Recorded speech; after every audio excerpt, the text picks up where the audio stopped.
Hello everyone, Holi গেল। তো হোলিটা সবার কেমন কাটলো? আমার তো খুব ভালো কেটেছে।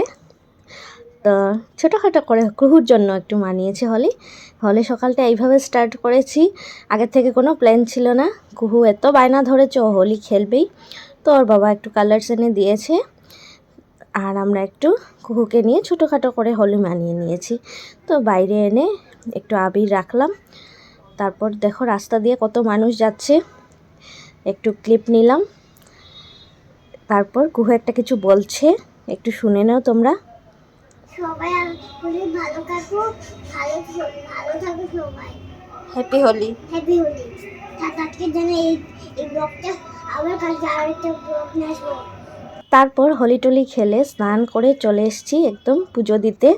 হোলির দিন ভাবলাম একটু ক্যামেরার সামনে আসি। এগুলো হলো আমার গাছের ফুল। ওই দিন যেহেতু ফুলওয়ালা আমাদের আসেনি, তো আমি গিয়ে ছাদ থেকে ফুল নিয়ে এসেছি গাছ থেকে। সব জয় আনা গাছের ফুল, খুব সুন্দর হয়েছে। দেখো প্রথমবার পারলাম গাছ থেকে ফুল। তারপর পুজো টুজো দিলাম হোলির দিন। আগের দিন যেহেতু গ্রহণ ছিল, তাই সবাই বলেছে ঠাকুরকে আবির দেওয়া মানা, তাই পূর্ণিমাতে আবির টাবির এবার দিইনি আমরা। তো ফুল টুল সাজানোর পর দেখো কি ভাল লাগছে। আমার খুব ভালো লেগেছে নিজের গাছের ফুল পেরে ঠাকুরকে অনেক দিন পর দিয়েছি।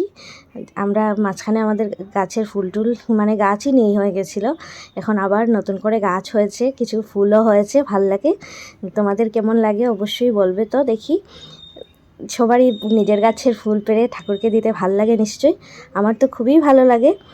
আর এইভাবেই হোলির দিনটা কাটিয়েছি। সকালে একটু কুকুরকে নিয়ে ছোটোখাটো করে হোলি মানিয়েছি, তারপর স্নান করেছি, পুজো টুজো দিয়েছি, এইভাবেই গেছে। তারপর সন্ধ্যার পর একটু দেখাচ্ছি কুকুর একটু চুলটা লম্বা হয়েছে, একটা চুটকি বেঁধে দিয়েছি। কেমন লাগছে অবশ্যই জানাবে। ভাল লাগলে ব্লগটা একটা লাইক করে দিও, অনেক অনেক অনেক শেয়ার করবে, কমেন্টস করবে, আর সাবস্ক্রাইব করে ফলো করে পাশে থাকবে। এই যে কুকুর চুলটা কেমন হয়েছে অবশ্যই জানাবে তো তোমরা।